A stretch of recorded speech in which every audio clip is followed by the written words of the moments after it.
Good afternoon students. Half Hindi का जिन ढूंढा, ये जो दोहा है संत कबीर जी ने लिखा है, उसके पहले 5 दोहे हम लोगों ने किए थे। अभी आगे के दोहे हम लोग करेंगे। उसका पहला वाला, जाको राखे साहिया मार न सकई कोय, बाल न बाका कर सकई, जो जग बैरी होय। अभी देखो, जाको मतलब क्या, सारे के सारे जिसको, राखो मतलब क्या, रखना, बराबर। मार सकई ना कोय, सकई यानी सकना, बाल न बाका कर सकई, जो जग बैरी होय मतलब दुश्मन।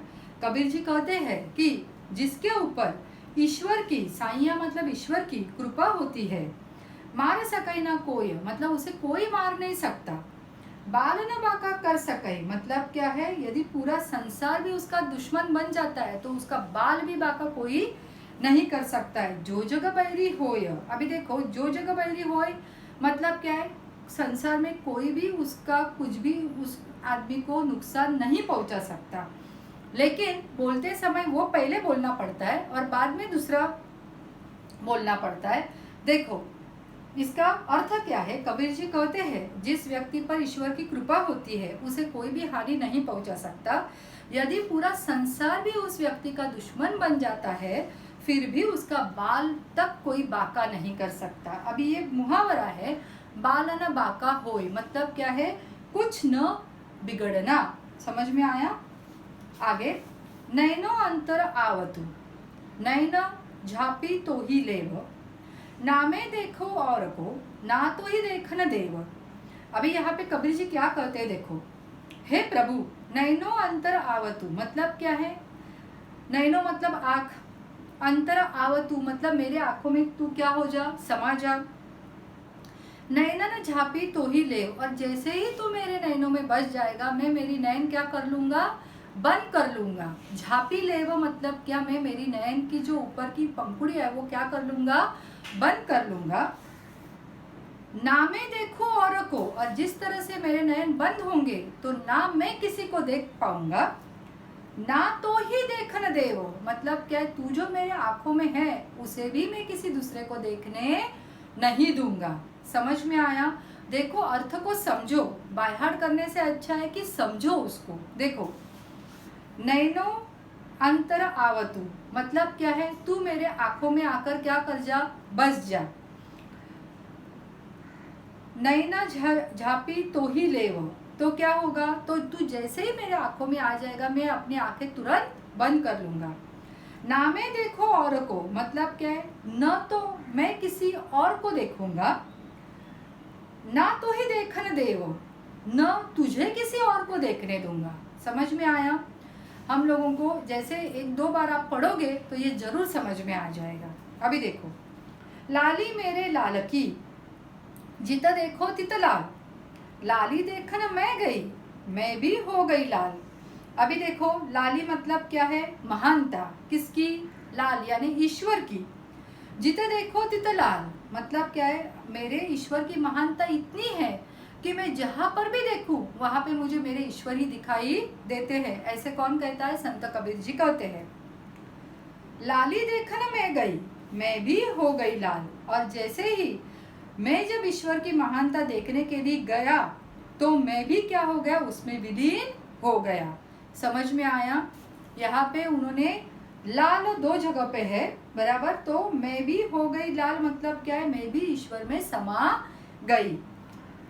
अभी देखो, वापस एक बार मैं कहती हूँ, कबीर जी क्या कहते हैं कि मेरे लाल की लाली यानी क्या, ईश्वर का अस्तित्व चारों तरफ है, बराबर। लाली देखन मैं गई मतलब क्या, जैसे ही मैं ईश्वर की महानता देखने के लिए गया, ऐसे प्रभु कहते हैं मैं भी हो गई लाल, तो मैं भी जाकर उनमें क्या हो गया, विलीन हो गया। समझ में आया। अभी देखो, वापस एक बार मैं तीनों का बताती हूँ। जाको राके साइया का, कबीर जी कहते हैं जिस व्यक्ति पर ईश्वर की कृपा होती है उसे कोई भी हानि नहीं पहुंचा सकता। यदि पूरा संसार भी उसके खिलाफ हो जाए तो भी उसका बाल बाका नहीं होता। सेकंड, इसमें नैनो अंतर आवतु मतलब क्या है, वो क्या कहते हैं, हे प्रभु तू मेरे आंखों में आकर क्या हो जा, बस जा, और जैसे ही तू आएगा वैसे मैं मेरी आंखें क्या कर लूंगा, बंद कर दूंगा, ताकि मैं भी किसी और को देख ना सकूं और तुझे भी किसी दूसरे को देखने ना दूं। इसमें से तात्पर्य क्या है? कबीर जी का ईश्वर के प्रति प्रेम प्रकट होता है। लाली मेरे लाल की मतलब क्या? ईश्वर की महिमा चारों ओर है, और जिस दिन जब मैं ये महिमा देखने के लिए गया तब मैं भी उसमें समा गया। ऐसे यहाँ पे कबीर जी ने हमें बताया है। कस्तूरी कुंडल बसई, कस्तूरी मतलब एक सुगंधित द्रव्य होता है, सेंटेड। कुंडल बसई, कुंडल यानी नाभि, बेली बटन, बसई यानी बसना। मृग ढूंढे बन माही, मृग यानी हरिण, ढूंढे यानी ढूंढना, बन माही यानी पूरे वन में। देखो, जो उसे कस्तूरी मृग कहा जाता है। कस्तूरी मृग जो होता है वो उसके नाभि में यानी बेली बटन में ही वो सुगंध होता है, और उस सुगंध के मारे वो सुगंध उसे इतना अच्छा लगता है कि उस सुगंध को ढूंढने के लिए वो सारे वन में ढूंढता फिरता है कि ये सुगंध कहाँ से आ रहा है। दूसरे लाइन देखो, ऐसे घट में पीव है दुनिया जाने नाही। घट यानी शरीर, पीव यानी ईश्वर। तो हर एक मनुष्य के इंसान में ही ईश्वर का वास होता है, दुनिया जाने नहीं। और दुनिया को ये पता ही नहीं है कि हम लोग अगर इंसान की सेवा करें तो उसे परमेश्वर उसी में ही मिलता है। परमेश्वर को ढूंढने के लिए, ईश्वर को ढूंढने के लिए मंदिर में, मस्जिद में या गुरुद्वारा में जाने की ज़रूरत नहीं होती है। जैसे कि मृग के नाभि में ही क्या होती है? कस्तूरी होती है, सुगंधित द्रव्य होता है। उसी तरह से हर मनुष्य के शरीर में ही ईश्वर का निवास होता है। यहाँ पे उन्होंने ये बताने की कोशिश की है कि ईश्वर को आप जगह जगह मत ढूंढो, आप किसमें ढूंढो? हर एक प्राणी में आप ईश्वर को देख सकते हो, ढूंढ सकते हो। समझ में आया?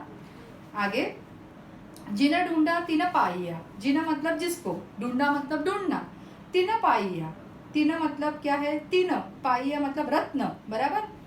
गहिरे पानी पैठ मतलब अगर आपको रत्न की लालसा है, इच्छा है, मोती पाना है, तो आपको क्या करना पड़ेगा? गहिरे पानी पैठ, गहरे पानी में जाना ही पड़ेगा। जो बौरा डूब न डरा रहा किनारे बैठ, और जो बौरा यानी पागल इंसान डरने मतलब मरने से डरा, डूबने से डरा, वो क्या करेगा? किनारे पर ही बैठा रहेगा।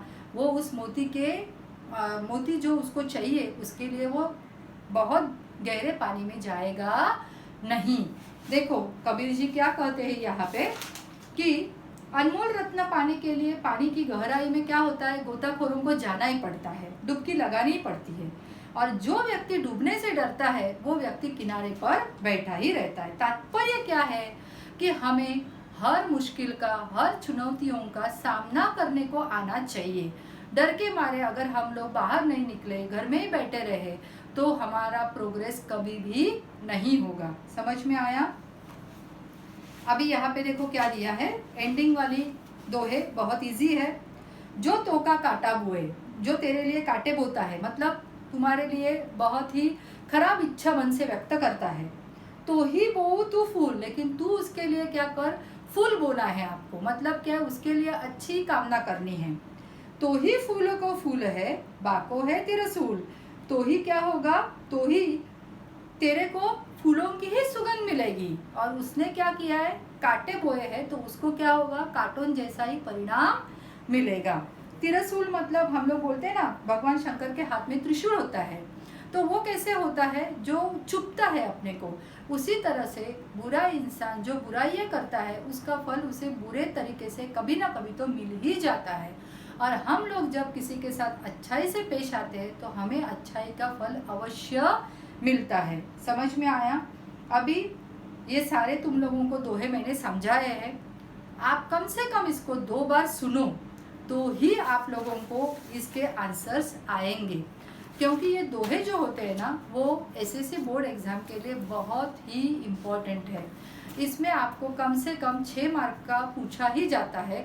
दोहों का अर्थ बताओ, और उसके बाद ये जो मैंने बताया ना आपको छोटे छोटे शब्दार्थ, वो भी आपको पूछे जाते हैं 1 मार्क के लिए, दोहे का अर्थ 2 मार्क के लिए, और बाद में उसके ऊपर की कृति होती है।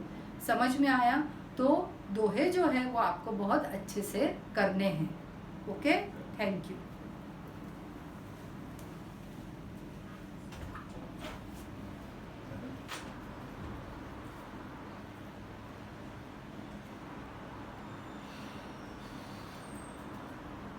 श्वास फटाफट जाए।